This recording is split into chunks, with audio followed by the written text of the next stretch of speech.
Good evening, everyone. I'd like to I appreciate your time. Thank you for being here. I'd like to talk to you about a topic that's important to both military readiness as well as equality in the service, United States military service. Breaking barriers and strengthening our forces through equal opportunity and shared standards.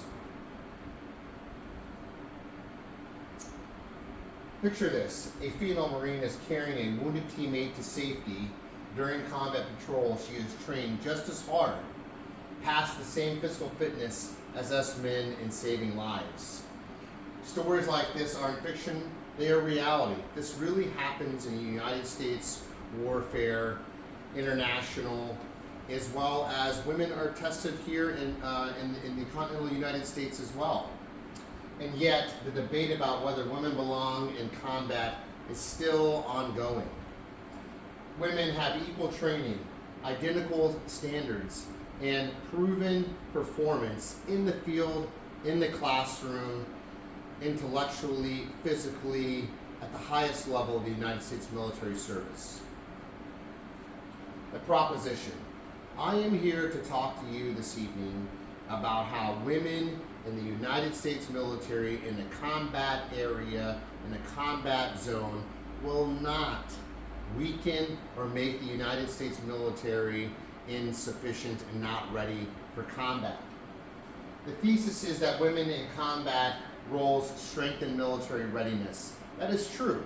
Women have a special skill. Women contribute to the skill set of United States Marines, United States Army, combat readiness groups, just as well as any man. Focus. Combat effectiveness is not compromised. In today's warfare with technology and the way that we fight our combative roles, they are just as effective as men, or even better. Scope. The United States military policy and practice. We are still working on that from a legislative standpoint, but women have proven themselves well over a decade in the United States military. Credibility. I speak from personal experience as a United States Marine working side by side with women in a combat zone. I've seen firsthand their professionalism, their physical capabilities to work under pressure, as well as the current military studies and post-assessments. Here, I talk about personal service, research-backed citations, as well as firsthand observations in the RAND Corporation, as well as in the Historical Army Research 20th Century United States Army article, as well as military research at Auburn University in Auburn, Alabama. And last but not least, the American Legions wrote an article about how women are warriors just as proficient as men in uniform in combat units. The reasons and the preview of my main points are: reason number one is women in combat roles will not have a disastrous effect on the United States military combat readiness groups because they pass the same physical fitness standards as men. Push-ups, sit-ups, 3-mile runs, carrying a rucksack of 120 pounds over a certain distance. Their proven readiness, gender integration has not weakened effective units or readiness. This is a proven fact. It has been tested here in the United States, in Europe, as well as the African Peninsula, as well as the Afghanistan and Iraq. Number three, women have demonstrated combat capability. We only talk about these things, but it needs to be realized that women have been in combat roles since World War II. They have successfully completed the mission. We need them. The United States need them. As a United States Marine, we are honored to serve by our women Marines side by side.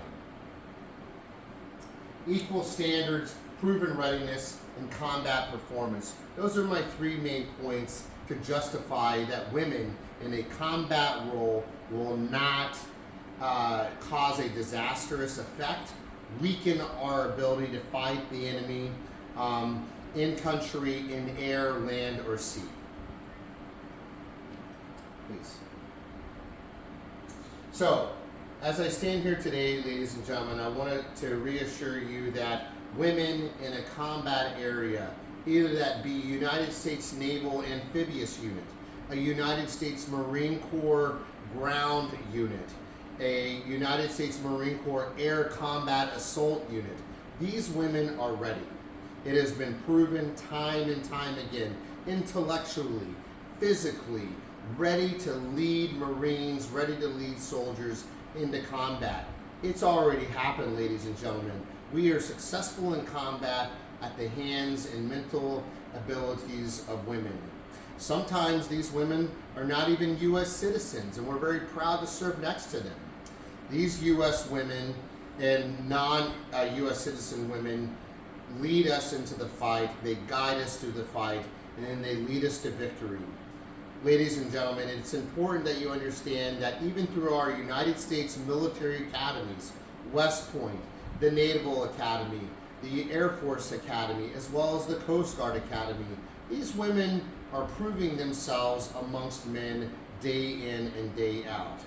I am telling you firsthand evidence, firsthand experience, having a woman side by side, the ability to fire a rifle, to shoot a pistol, to be able to call for fire, to be able to read a compass, to be able to read maps, to be able to understand land navigation. This has really happened in American warfare. Our allies also support it. And so I am just here to reassure you that women in the United States military in a combat role will not cause a disastrous effect. It will not weaken the United States combat units ready to go to war. Thank you for your time. I appreciate your listening, and thank you.